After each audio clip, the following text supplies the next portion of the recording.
Hey, it's News from Heaven. Today we're going to be talking about how to live a spiritual life. Are we answering a question nobody asked? Even if you don't say it like, how do I live a spiritual life? We are looking at how do you live a good life? And even if that's not explicitly asked, I think we're all wondering, is there a way you're supposed to live? Or how do you best manage your moral or ethical or life assets? We know there's a way financially you're supposed to live in order to get yourself set up. You're supposed to put away money for retirement. Is that all right if you aren't? Well, it's going to be hard. So is there a spiritual equivalent to that? And why should we care? That's what we're going to look at today. Like and subscribe and download the book for free. Click that little link and we're in the New Jerusalem today to look at this. And hopefully what we can do here is, make the picture of life clearer and better, because it can seem at times like the clouds in our minds are confusion about what am I supposed to do. And this can both be in the form of I'm hungry to know what to put my energy toward, and I just feel lost and don't know how to move. But then on the other side, it can be that we have these great burdens of anxiety. Here's a particular spiritual ideal I think I'm supposed to live up to, which is unrealistic and causing problems in our life. And we think, I just can't get to that. Maybe there's a better way. Maybe there's a more compatible way, a more realistic path. So can we somehow, is there an actual, yoke is easy and burden light style life out there that will get us where we need to go? Starting in New Jerusalem, number 173, and the subject heading Swedenborg gives this is regeneration, which you may have heard that word rolling around if you're going through these texts. So regeneration and a spiritual life are the same thing. So what are they, and are they really that important? Anyone who does not begin to live a spiritual life. Okay, we've got a spiritual life right here. What is a spiritual life? Can we get a definition? That is, who is not born anew by means of the Lord. Aha. You've most likely heard the phrase born again. Maybe you have good associations with it. Maybe you have bad ones. But he's equating the two, which this was a big part of the Christianity he's around. Okay, so spiritual life is just it's what you think it is. I mean, it encompasses many different terms. Okay. Anyone who doesn't have that cannot come into heaven. There's a pretty good reason. If you're trying to have a selling point, you can't come into heaven. Whatever this is, whatever spiritual life is, you can't come into heaven without it. So this is why I bother to take up 20 minutes of our time here on the web, because, coming into heaven is a decent thing to do. This is what the Lord tells us in John. Truly I say to you, unless you are born again, you cannot see the kingdom of God. That's where this comes from. Isn't that interesting that God, and Swedenborg is asserting that Jesus is God, saying to us, you got to do this thing. You got to get born again. What does that mean? I didn't even try to get born the first time. I mean, what do I know about getting born? I've got to go get born again. This can set people on a path. What does that mean? How do I fulfill that? Or, whatever sort of negative picture we got in there. So what does it mean? And why? And also, though, we've got a little ethical dilemma. Is heaven just some kind of exclusive club that God is just saying, if you don't do what I want, I'm going to shut you out of eternal happiness? Doesn't that seem a little bit archaic? It doesn't seem like love, does it? So the only way that this can make sense is if this spiritual life really has wrapped up in it the kinds of things that justify that context. Why can't you come into heaven unless you have this spiritual life? We are born by our parents. If you want some good, solid, religious fire and brimstone, we'll get a little close to that. We are born by our parents into an earthly life, okay? But not into a spiritual life. Okay, we've got these two different lives, right? We get an earthly life the first time we're born, but we have a different kind of life that we're not born into yet. So what are these things? A spiritual life, okay, here we go, is loving the Lord above all, and loving our neighbor as ourselves. And there's this fascinating wrinkle that I always have to bring up. When Swedenborg says these things, loving the Lord above all, loving our neighbor as ourselves, in a number of places he defines those not as loving the Lord above all as thinking about God as a person or God as and loving God, and like God is, I have all my friends, but God is my favorite friend.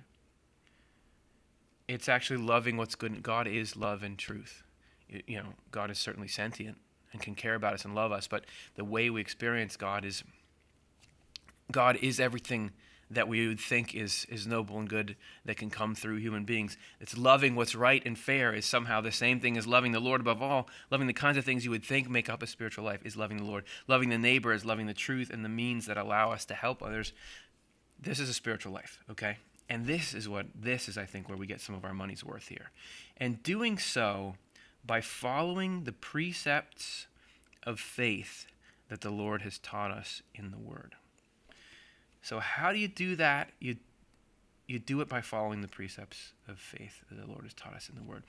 Isn't it interesting that you can definitely, if you're looking back at these religious requirements that you may think are out here, it seems like religion and love often don't have much to do with each other. You can have religious systems that are very much about following certain things, but the principles themselves may have moral issues in that they really harm certain groups of people, or they, stunt your ability to have a happy life. They make you racked with guilt, whatever it is, or you see other religious people using them as a weapon to attack people outside the group, or whatever it is. Religion and love, do they usually go hand in hand? And you could even say spirituality, even though spirituality is sort of the word we use for this new kind of offshoot that fancies itself open-minded. And you can get people within that world that are very much like the heretics versus us. That comes in there. Look at this little phrase. I don't even know which color. Let's red circle it. Doing so by. So this lovey stuff that I explained here, this is all the lovey-dovey heart kind of stuff you could want. Doing that by following these precepts of following these precepts of faith has to be a way to live that love. In contrast, an earthly life. Okay, here's the earthly life. What is the earthly life that we're born into? Is loving ourselves and the world more than we love our neighbor, and in fact, more than we love God himself. I don't know if we're going to be able to get through all our material. There's so much to unpack just right here. Because just like I was going on about how these need clarification, what does he mean by that? This needs clarification. Loving ourselves and loving the world, particularly in the modern age and spirituality. So loving yourself is often set up as this really important thing. And don't I go on and on about what's bad about loving yourself? Don't I go on and on about how these head clouds are trying to make us feel miserable? Well, isn't loving self then pushing back against those? Shouldn't we be trying to not feel miserable? What's he talking about here? Loving ourself, really a way that you could say it is loving our self-image, loving our reputation, loving particularly our own power over others. The world being love of sensory gratification. Some of this loving ourselves can be the esteemy kind of stuff, which is good. The word that clarifies it all, the word that's going to rescue us from this conundrum. Man, look at all this highlighter. More. That's the problem. When your hierarchy is inverted there. If you have, let's say the blue in this one is yourself. If loving yourself is more important than loving what's good and true, and loving sensory gratification, this is the classic categories of love, is more important than loving what's good and true, we got a problem. Because if you love yourself and your image and what you want, your whims, more than anyone, when you want something that's going to harm other people, the consideration of harming them is down here at the bottom. Well, yeah, if I didn't have to, I wouldn't, but I'm going to go for it because what matters most is myself. And you certainly can see this in other people. When they love themselves and don't care about the impact they're having on the rest of us, it's easy to spot the problems that causes more. So the life we naturally gravitate to, and if you find yourself doing that, loving self a lot more than we love other things, and loving basically the altruism and the spiritually kind of stuff naturally kind of settles to the bottom, that's because that's the life we're born into. It is natural for us to start as ego creatures. That is this current state of spirituality, and that's where we are. So that's why it's necessary to be born into this different life, this life where this stuff, spiritual life, can move to the top. We're all born, and this is a great passage to just get back at your mom and dad with. We were all born from our parents with the evils of love for ourselves and love for the world. You can't help it. This is just, everybody's going to have a selfish streak in them. That's just the way it is, and it just passes down generation to generation. Every evil that has become part of someone's nature as a result of habitual indulgence is passed on to his or her progeny. Therefore, we receive accumulated evil passed down from our parents, grandparents, and ancestors in a long chain going back into the past. You ever wonder, and according to Swedenborg, way back into the past, why am I right here dealing with this particular issue? Well, not necessarily saying, oh, your mom or dad had that same thing, but going back, there could be some kind of ancestral issues, but they all boil down to this selfishness and materialism, and how do we rise above it? And it doesn't. Do I need to explain this more? Do you guys get it? I could go on and say, doesn't mean your mom and dad and your grandpa and grandma and whoever are not good people, but they're fighting the same tendencies. It shows up differently. It's very complicated, I'm sure, just like genetics, but it's just like genetics. It's the spiritual equivalent to genetics, and just like propensities to certain diseases can be transmitted genetically, bad teeth can be transmitted genetically, so can these spiritual things as well. Good things too, but overall, Swedenborg is saying the state of the human race is such that the reason there has to be a spiritual life that we need to try to embark on is because the state of things is not great. That's why we each have to climb this mountain to get out of it. That's why the world has all these problems and there's all this violence and pain and suffering, is because this stuff is in the human heart. So how can we break out of that? This continuous accumulation. The evil we derive from them has become so great that all our intrinsic characteristics are nothing but evil. Yikes. Now let me get to what I want to say. This continuous accumulation can be broken and changed only by a life of faith and caring from the Lord. What is that phrase? Why from the Lord? Okay, I get faith and caring. What is this from the Lord thing? And does that factor in? We constantly tend toward and lapse into what we have received by heredity. So we ourselves, it's hard to read, reinforce this evil in ourselves and also add even more to it. These evils are absolutely opposed to our title, a spiritual life, which is loving God and loving the neighbor. They destroy it. So unless we get from the Lord a new life, a spiritual life, unless then we are conceived anew, born anew, and raised anew, that is, created anew, we are damned. Oh, man. And that sounds super heavy, right? Damned, meaning you're in hell, right? So how is that fair? God is judging us. What does that mean? Look at this. Look how he explains it right here. This is the Swedenborg difference. Because we want nothing and think about nothing but loving ourselves and the world, just as the people in hell do. That is hell. Hell is not defined by whoever you are. You were thrown into some place of torment. Hell is a state of mind which is being entirely self-focused and materialistic. When you are a selfish jerk, that is the state of hell, right? It's not damned because God is throwing you into prison. It's because you're trapped in these things, which you can see the effects of, and you can see in your own life. I can, as soon as things go wrong, loving self and loving the world is a prison, because you're always, if you don't get your way, you're furious. If you don't get the things you want, you're jealous. You don't have any of the heavenly love and joy that comes from altruism. You don't even think that stuff really could be it. That's the hell, right? We cannot be regenerated unless so how do we remember regeneration is spiritual life? How do we do it? We cannot be regenerated unless we know the kinds of teachings that lead us to a new life, a spiritual life. So this is something that we have a default in this negative stuff. We have to learn ideas. This is originally the first step that gets us to turn the lights on inside and say, okay, are there things that, how can I separate out what I should pursue from what I shouldn't pursue? This is through teachings. And this can come in all kinds of religious traditions, all kinds of spiritual traditions. It could come initially from somebody you trust and care about. Who knows? Who knows what yours have been? Teachings originally start to wake us up. And I bet it's through life lessons too, that sort of thing. What we must be taught in order to gain a new spiritual life are the truths that we need to believe and the good things we need to do. Okay, so we get a two-part. If we're talking about how can this stuff lift us up, how can these teachings lift us up, it's a two-element package. One, we have to, truths we need to believe. There's number one. And good things we need to do. That's number two.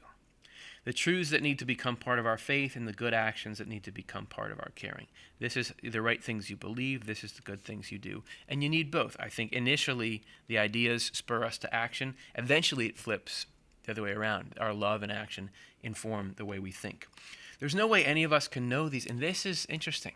Swedenborg is saying that there's certain stuff in the body that you can't manufacture on your own. I think vitamin B is one of those. I think probably a lot of things are that you can make other things. You can make ATP or whatever else you need. I don't know. But there's certain things you can't make. You have to get them from outside you. And Swedenborg asserts that these spiritual truths have to come to us from some kind of revelation. That just on its own, the physical world cannot provide us with these. There has to be some kind of inflow from heaven to get us these. There's no way any of us can know these things on our own because all we take in is what strikes our senses, right? You can't just learn it by observing the world without some heavenly insight. From this input, we gain the light that is called earthly, which makes it possible for us to see only what has to do with the world and ourselves. It shows us nothing that has to do with heaven or God. This we must learn from revelation. Keep in mind, Swedenborg says nature is a revelation, but you have to be able to read it right. Somehow, we're asserting here that you've got to have this, vitamin B from God. It's only from revelation, and look at these examples. This is so fascinating. It's only from revelation, for example, that we learn that the Lord, who is God from eternity, came into the world to save the human race. That's, the sort of a central Christian doctrine. This is Swedenborg saying that it's really powerful and really true. So why do you need to learn that in order to live a good life? That he has all power in heaven and on earth, that everything has to do with faith and caring, that his all truth and goodness come from him. Okay, now we're starting to get something. Because before, remember we had highlighted up here? Let's see, from the Lord. Something about getting this new life has to do with us living from the Lord. That there is a heaven and hell, that we are going to live forever in heaven if we have lived a life of goodness, and in hell if we have lived a life of evil. I know that's rough, but remember what we were saying before. Hell is just that, hell is selfishness. You're going to live in selfishness if you don't want to get out of selfishness. These and much more are matters of faith that we need to know if we are to be regenerated, since if we know them, we can think about them, then intend them, and finally do them, thereby having a new life. Now, Swedenborg is pretty famous nowadays for saying that, listen, the truths of just about any religious tradition can be the ladder you climb to get to heaven. So he is here focusing on Christianity, and he says there is a power in these Christian ideas. He also says they've been widely misunderstood and misapplied. But, so if you think, does that mean you can only be saved by these principles? No. But let's look at how you can be. What we learn about these principles informs the way you're supposed to look at them. Why are they potent? What are they really teaching us? And here's where we get into these examples. For example, if we do not know that the Lord is the Savior of the human race, we cannot have faith in him, love him, and therefore do what is good. Look at that, man. For his sake. Do what is good for the sake of God. And another, like I said, God is what's goodness and true. So another way that Swedenborg puts this in other areas is do what's good for the sake of what's good. Because going back to probably people are saying, why do you need to scroll back to these things that are lame drawings in the first place? I don't know. I can't tell why I do the things I do. If you're talking about doing something good for the sake of something, we learned in the previous episode, Love is Our Life, that everything is from some motive, everything we do.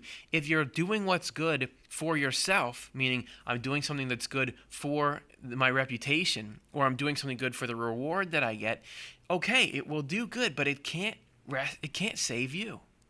Because that's the earthly life. That's the old life. That's just using these things that could save us, thinking the right things, doing the good things, to reinforce earthly stuff. Only doing what's good because it's good, because of the impact, selflessly and without thought of reward, which comes from God. Doing it, and the way that we replace ourselves in our minds with God, the idea that I'm doing this for goodness itself, that is what starts to save us. That's what changes who we are. That's what gives us a new life, makes us born anew. If we do not know that everything good comes from him, meaning God, we cannot think that our salvation comes from him, let alone want it to be that way. So we cannot live from him. You think of salvation, the way that I read that is, if we are thinking, okay, my life, okay, I get it. I've got a sort of this hereditary life that's not going to lead me into the heavenly state of mind that leads to eternal happiness. Okay, let's say we accept those. Okay, well, I'm going to pull myself up by my bootstraps and get this done. The kernel of self in there does not open us to actually God coming in. Think about it. If you're going to have, if you are working on a project and you can't get it done, and there's this amazing project manager that is a genius and has overhauled all these companies and stuff, and they can fix your problem, but you still say, I have to do it all, and I've got to do the details, and I can't receive your input, you might as well not have hired them. Right? You're never going to break out. Similarly, unless we understand, because the credit is important, the more, if we're doing all this good stuff, but all it does is boost our self-image and we're greater than the other people, that's not going to get you this state of selfless love that's heaven. That's this happiest state you can get in. So you can't live from God. So to live from God is to say, I'm not trying to get reputation from this. I'm trying to give glory, as they say, to God, who is this really great friend of ours who can go out and help everyone. There's a difference. There's a technical difference in there that changes the meaning and the soul of our actions. If we don't know that there is a heaven and hell and an eternal life, we can have no thought whatever about heavenly life. Okay, and you could just get it to say, well, I don't want to go to hell, so I'll go to heaven. But nor can we devote ourselves to receiving it. If we devote your life to not building it, not, I'm going to sculpt this from myself, receiving it, opening up in humility to letting this good stuff in, and devote your life to it. That's a complex thing to understand. What is heavenly life? To say that's what I'm going to go make the project of my life is, how do I receive heavenly life? You've got to know that heaven is a thing. It's much the same in regard to the other points just mentioned. So all this stuff is for a reason. And the reason is not, that God is looking to judge us, and this whole thing is a test to see how we do. What this is all about is, look, what you may not have even known is that there's something blocking you. There's something keeping these dark clouds, giving them their power. And that thing is love of self and love of the world, being in the wrong place, being on top. If we can, through learning the right things and making these little actions, push this where it belongs down to the bottom, you can still enjoy reputation kind of things and sensory gratification kind of things. But if they're down here, then we open up space to let ourselves live let this new life come in, which will make us immune to these clouds and let us get rescued. I always end these things on the same kind of drawing, but it's all the same. It's all the same goal. It's all the same work. That will let us get pulled up. That is what a spiritual life is. It's God coming in and rescuing us. It is being born again. It is being saved from the hell that we're sort of, you start out there. But that's fine. Everybody does. And there's a much better thing pulling us up and out. And this is that's okay. I can work with that. That's cool. And everything that we need for that, it's not just arbitrary. So God can say, did you check the box that you believe the thing I want you to believe, it's because all these concepts have an effect. So I would think from other traditions, you can have, that non-Christian traditions, you can have similar concepts that will have that effect of opening you up, and then we get up and then we see what life is really all about, and it's good. And that's the news from heaven. Did you enjoy? Is that something useful to you? Let me know in the comments, and like and subscribe. We really appreciate all of us here at the team, you guys being willing to think through this stuff and then write about it and talk about it. That really makes us feel like it's all worth doing. How can we get these ideas, put them into action, and see life change? Thanks for being willing to hang out for a little while here and think that through. And I hope that you have a very spiritual week. See ya.